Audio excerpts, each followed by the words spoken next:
السلام علیکم ورحمۃ اللہ وبرکاتہ۔ تمام تعریفیں اللہ تعالیٰ کے لیے ہیں جو تمام عالمین کا رب ہے۔ ناظرین حضرات، میں ہوں نسیم اختر مراد آبادی آپ کی خدمت میں اس موضوع کے ساتھ۔ سائل کا سوال یہ تھا کہ اللہ تعالیٰ کو بھگوان یا رام کہنے سے مسلمان کافر ہو جاتا ہے۔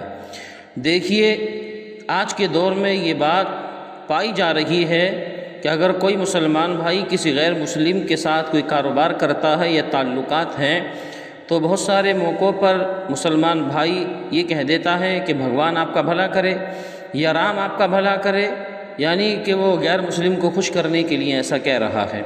تو آئیے اس کے بارے میں شریعت کا کیا حکم ہے۔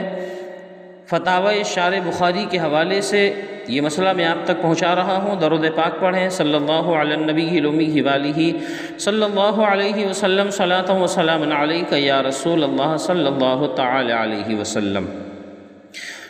وہ اندھیرا ہی بھلا تھا کہ قدم راہ پہ تھے، روشنی لائی ہے منزل سے بہت دور ہمیں۔ حضرات، بھگوان اور رام کے جو حقیقی معنی ہیں ان معنی سے واقف ہوتے ہوئے جو شخص اللہ تعالیٰ کو بھگوان یا رام کہے وہ بلا شبہ کافر ہے۔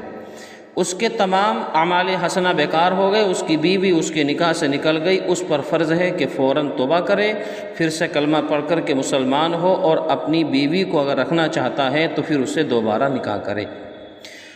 اب جو اس کے اصلی معنی ہیں بھگوان کے یا رام کے میں یہاں پر نہیں بتاؤں گا، اگر آپ جاننا چاہتے ہیں تو کسی عالم سے معلوم کر لیں۔ رہ گئے وہ لوگ جو اس کے حقیقی معنی نہیں جانتے، وہ صرف اتنا جانتے ہیں کہ ہندوؤں میں اللہ تعالیٰ کو بھگوان یا رام کہا جاتا ہے۔ انہوں نے اگر اللہ تعالیٰ کو بھگوان یا رام کہا تو ان کا حکم اتنا سخت نہیں، پھر بھی ان پر توبہ اور تجدید ایمان اور تجدید نکاح لازم ہے۔ ہر مسلمان پر فرض ہے کہ وہ ایمان اور کفر کو جانے، بے علمی کوئی عذر نہیں ہو سکتی۔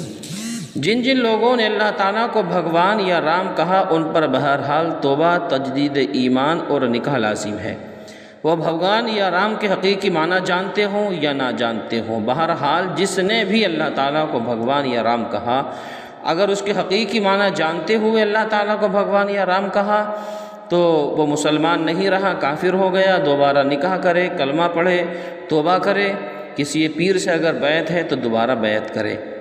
اور اگر وہ حقیقی معنی نہیں جانتا ہے، صرف اتنا جانتا ہے کہ ہندوؤں میں اللہ تعالیٰ کو بھگوان کہتے ہیں، تو اگر وہ اس کے حقیقی معنی نہ جانتے ہوئے بھی اگر وہ اللہ تعالیٰ کو بھگوان یا رام کہتا ہے تو اس کے اوپر کفر کا حکم تو نہیں لگایا جائے گا، لیکن پھر بھی اس کے اوپر یہ حکم ہے کہ وہ بھی توبہ کرے، دوبارہ نکاح کرے، کلمہ پڑھے، اگر کسی پیر سے بیعت ہے تو دوبارہ بیعت کرے۔ آپ حضرات صحیح معنی میں سچے پکے مسلمان بنیے، اللہ تعالیٰ کو ناراض کر کے کسی دوسرے کو خوش کرنے کی کوشش مت کیجیے۔ قبر میں آپ کو اپنے اعمال کا حساب خود ہی دینا ہے۔ السلام علیکم ورحمۃ اللہ۔